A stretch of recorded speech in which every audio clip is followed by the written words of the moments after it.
Hey, what's up guys, Tomcat here, and today I'm bringing you another maxed out builds video. We're going to be featuring the Nissan 240SX that you see here, the Ferrari FF, and my first actual front wheel drive car build, which is going to be the Ford Focus ST, which is a car I like quite a lot actually.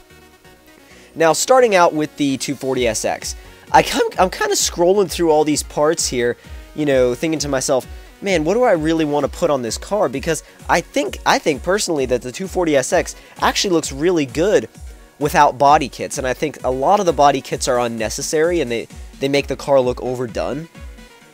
But I mean, see, I didn't want to have that aftermarket hood. I think it looks a little overdone on the 240. But I mean, everybody has their own opinions on things like body kits and stuff. I think on some cars they look great. On some cars, they look overdone. It all depends on who you are, what kind of car you're putting them on, and it's just really up to you. Now, something I did want to touch on in this episode that isn't really related to the gameplay is something that I think could have been put in Forza Horizon. Now, after playing a lot of Test Drive Unlimited 2 over the past couple of days, the biggest thing I notice is weather effects and how much that changes the game and how much it actually adds to the game. And I know a lot of racing games have had weather effects over the years. I mean, some of them have been really good, some of them have been not so good.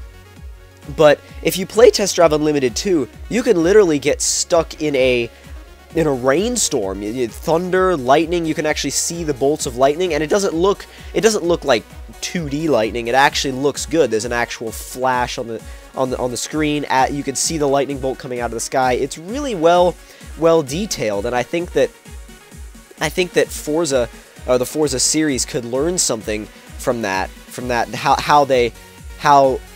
Oh, I forget who developed Test Drive. I know Atari published it, but God, I forget who developed it. Now, you can see we've got the R34 engine in here, the RB26 DETT, putting out well over 1,000 horsepower. It is so hard to get this thing to hook up. I mean, it's got to be maybe the hardest car in the game to actually get to hook up. But eventually we do.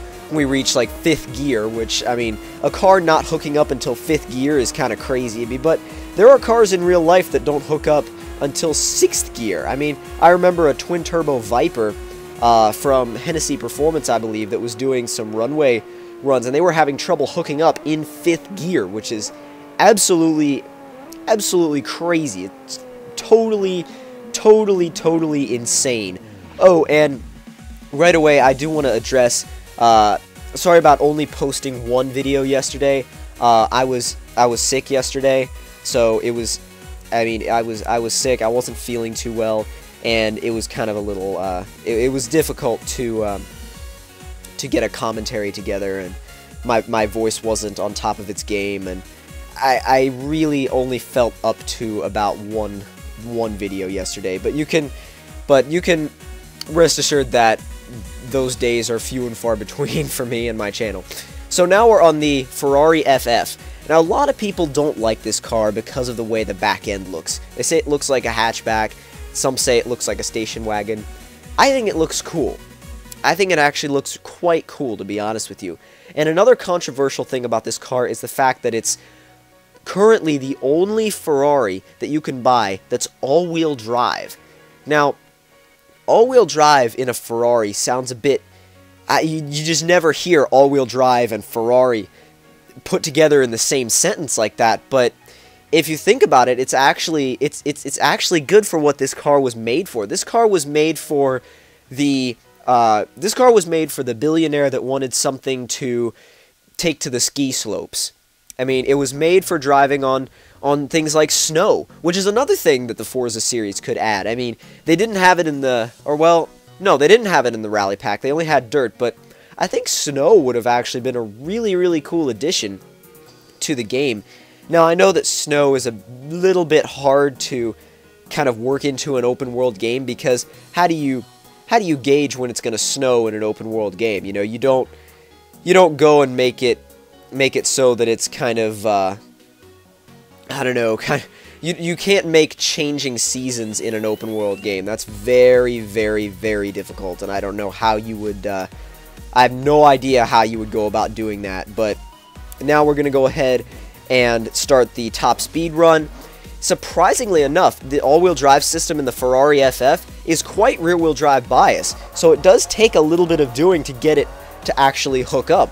And as you saw in the build, this car also has well over 1,000 horsepower. Well, not well over, but close to 1,100 horsepower, which is quite a lot. Quite a lot. And it actually manages the power pretty well through 4th gear and above. Now, the cool thing about this car is that it has, instead of 6 speeds, which most high-performance cars and supercars normally have, you're running 7 speeds in this car. Now, a lot of new cars you see with the 7-speed automated manuals and even the 8-speed automated manuals that you're starting to see in some BMWs and Mercedes vehicles, and I believe even in some American cars as well. Maybe the next generation Dodge Charger, I think, was going to have an 8-speed automated manual.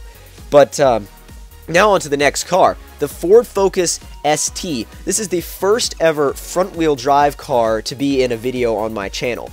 Now, I'll come right out and say that I am not a fan at all of front-wheel drive. I never have been a fan of front-wheel drive cars, really, at all. But for some reason, it's funny because I'm not a fan of front-wheel drive, but I love hot hatchbacks. I love hot hatchbacks, and the Ford Focus ST has to be one of the best hot hatchbacks out there today. I mean, if I was going to go out and buy a hot hatchback in real life today, it would probably be a Ford Focus ST because it looks good, it's quick, it's just a very fun car, very zippy car. I love the way it looks. It's funny because you can see it's kind of got that little hint of Aston Martin in the front end. Not as much as the new Ford Fusion, but it does have that hint of Aston Martin in the front. And I think that even though this car is front-wheel drive, it's still it's okay. It's fun to drive because most front-wheel drive cars have so much understeer and so much push that they're not fun to drive. But this thing is actually a fun to drive front-wheel drive car. And I'll be honest with you, doing a maxed out build like this and putting well over 600 horsepower into a front-wheel drive car isn't exactly the best idea if you want a balanced vehicle. I mean, asking the front wheels to do the job of both steering and putting down over 600 horsepower is a little bit much, and you can tell that they get a little bit overwhelmed. But if you guys enjoyed this builds video, then don't forget to click that like button. Tell me in the comments below what you thought of it. And if you're new to my channel, click subscribe for more videos. See you guys later.